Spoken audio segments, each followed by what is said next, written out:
Je pense notamment à une fille avec qui j'avais plus eu de contact depuis la fin du collège, peut-être plus de 7 ans, qui m'envoie un message du style «Coucou, ça va?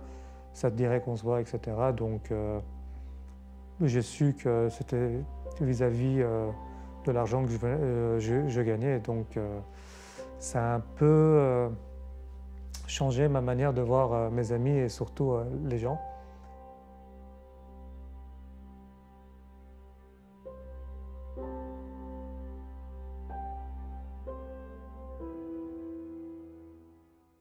J'avais pas de travail, j'arrivais pas à en trouver et c'est là qu'en fait un ami à ma mère est venu me dire qu'il avait une boîte d'informatique en sécurité, audit de sécurité informatique. Donc il m'a proposé un job, c'était maintenant il y a plus de 4 ans et depuis je travaille là-bas. Après 2 ans dans ma boîte actuelle, je commençais un peu à m'embêter et c'est là que j'ai commencé à travailler sur le côté sur des projets personnels.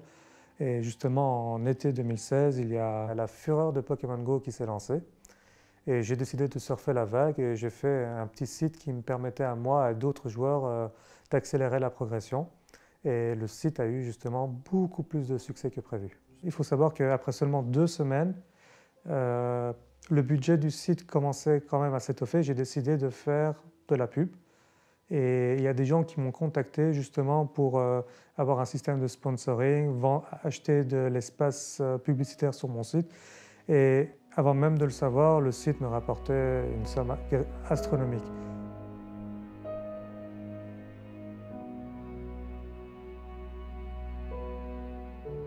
Je suis issu de parents qui étaient quand même plus ou moins aisés. Malheureusement, quand j'avais 12 ans, mon père a commis certains actes qui l'ont poussé en fait à rompre avec ma mère et quitter le pays. Donc il est parti en Iran et il a laissé ma mère et moi en fait dans une précarité un peu embêtante. C'est-à-dire qu'il nous a laissé avec pas mal de dettes.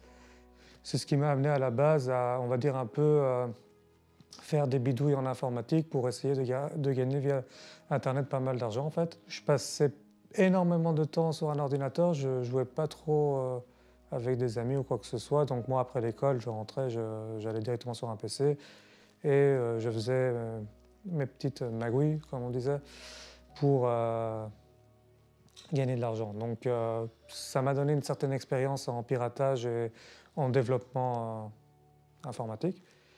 Et quand ça a un peu défini, on va dire, le chemin que j'allais prendre par l'avenir, donc des études d'informatique et de sécurité informatique.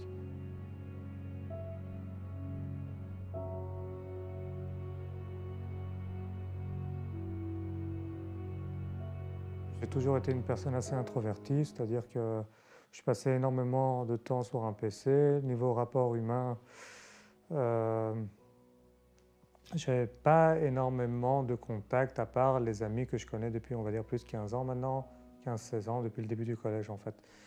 Donc, pendant la période où je travaillais en fait dans ma boîte actuelle, euh, je n'avais pas énormément de contact avec mes amis, à part 1 ou 2 fois par mois, on se voyait pour se faire un petit resto, se mettre à jour sur ce qui allait dans notre vie ou ce qui n'allait pas. Et il faut savoir que je suis quand même assez bavard, donc quand il m'arrive quelque chose, j'en parle directement à mes amis. Et leur regard a peu à peu a commencé à changer en fait. C'est-à-dire que des amis qui ne me contactaient que 1 ou 2 fois par an ont commencé à m'appeler chaque week-end, à me demander à sortir, à payer le resto, enfin le genre d'amis qui s'intéressent à une personne que lorsque ils se rendent compte que cette personne a beaucoup à leur apporter. Donc moi j'ai commencé un peu à m'isoler et j'en ai parlé avec mon patron qui en fait m'aidait à justement gérer mes finances, qui m'a donné quand même quelques conseils intéressants, dont 2 qui me sont toujours utiles maintenant, c'est de ne jamais parler de mon argent à qui que ce soit, même à mes meilleurs amis, et surtout de ne jamais faire de changements drastiques qui permettraient à d'autres gens de deviner que je vis de manière, on va dire, plus ou moins aisée.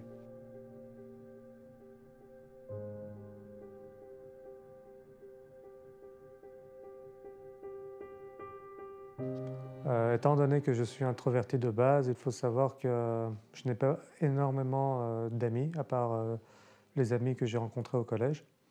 Donc Internet est un bon moyen pour moi de faire de nouvelles rencontres, notamment via des jeux en ligne ou des chatrooms en ligne.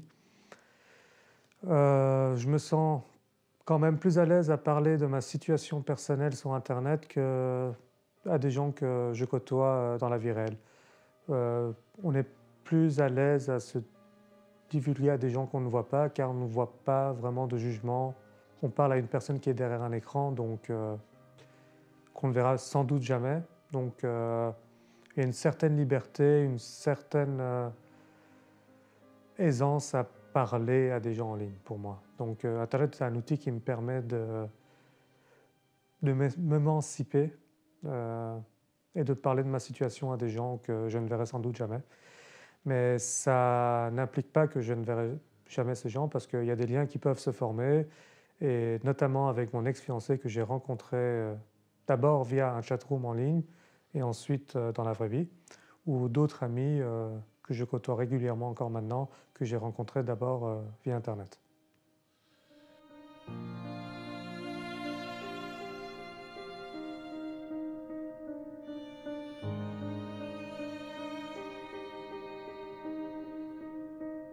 Avant Phase Pokémap, niveau relationnel, ça n'allait pas trop mal. J'avais eu plusieurs copines, mais rien de très sérieux. Donc ça a rendu un peu la tâche plus compliquée une fois que Phase Pokémap est sorti, parce que, bon, avec les rumeurs, etc., les gens venaient vers moi, justement dû à ma richesse. Donc il y avait plus de critères de sélection pour moi, ce qui rendait la tâche plus compliquée. Après quelques temps, j'ai fait la rencontre de Gina, dont je suis tombé éperdument amoureux. Il faut savoir qu'elle habitait à Oslo, en Norvège, donc c'était une relation à longue distance pour commencer. Et après quelques temps, on a décidé de se voir. Et elle n'était pas du tout intéressée par mon argent au départ, ni vers la fin d'ailleurs, mais ça s'est très bien passé. Et après quelques mois de relation à longue distance, on a décidé d'emménager ensemble, ici à Bruxelles. Donc on a pris un appartement et on a commencé à faire l'expérience de la vie commune. On s'est fiancés après quelques mois. Et c'est là que les choses ont commencé à mal tourner, surtout pour elle en fait, parce que moi je ne voyais pas forcément le mal-être qu'elle ressentait. Elle avait un certain mal-être vis-à-vis de l'argent et surtout du fait qu'elle ne pouvait pas trouver de travail ici à Bruxelles, notamment car elle ne parlait pas le français et trouver un travail dans un pays qui n'est pas le nôtre est quand même assez compliqué. Donc après quelques mois, elle a commencé à ressentir un certain complexe d'infériorité. Donc elle se sentait moins que moi, elle sentait qu'elle n'apportait pas assez à la relation. Elle se sentait tout le temps redevable et pour elle, ce n'était pas une relation équitable. Et donc on a décidé de rompre justement vis-à-vis de ça après quelques temps parce que la relation était irrécupérable à moins que je décide de me séparer de toute ma richesse et qu'on repart de zéro ensemble, ce qui n'était malheureusement pas possible.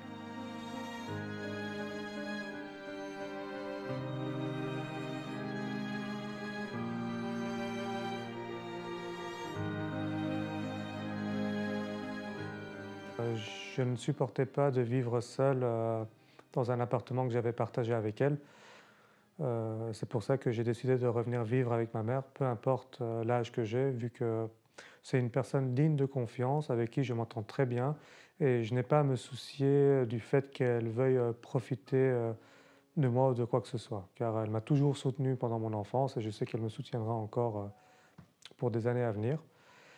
J'aurais pu prendre une colocation, mais faire de nouvelles rencontres et vivre dans le stress que la personne avec qui je vis essaie de profiter de moi, je ne pourrais pas vraiment gérer.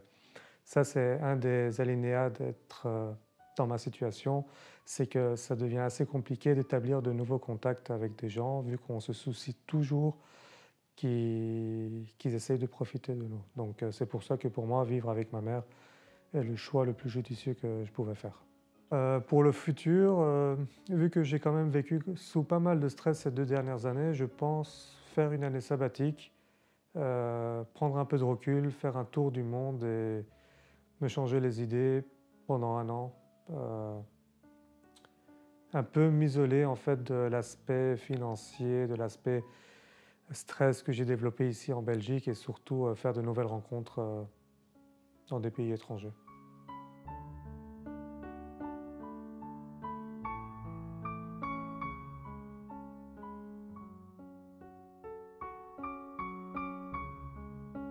Au final, je dirais que l'argent m'a apporté du bien, mais également énormément de mal.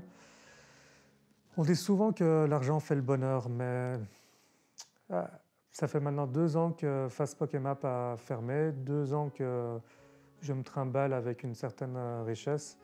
Et je peux dire au final que l'argent m'a apporté pas mal d'avantages. Je ne me soucie plus d'arrondir mes fins de mois. Je peux m'offrir tout ce que je veux.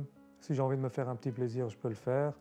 Mais au niveau relationnel, au niveau humain, ça apporte plus de stress qu'autre chose. On doit faire des filtres envers des personnes. On ne peut pas toujours faire confiance à une personne, à se dire, parce qu'on a toujours une arrière-pensée. On se dit toujours, cette personne est avec moi ou me fréquente dû à mon argent. Donc, il y a beaucoup plus d'efforts à faire.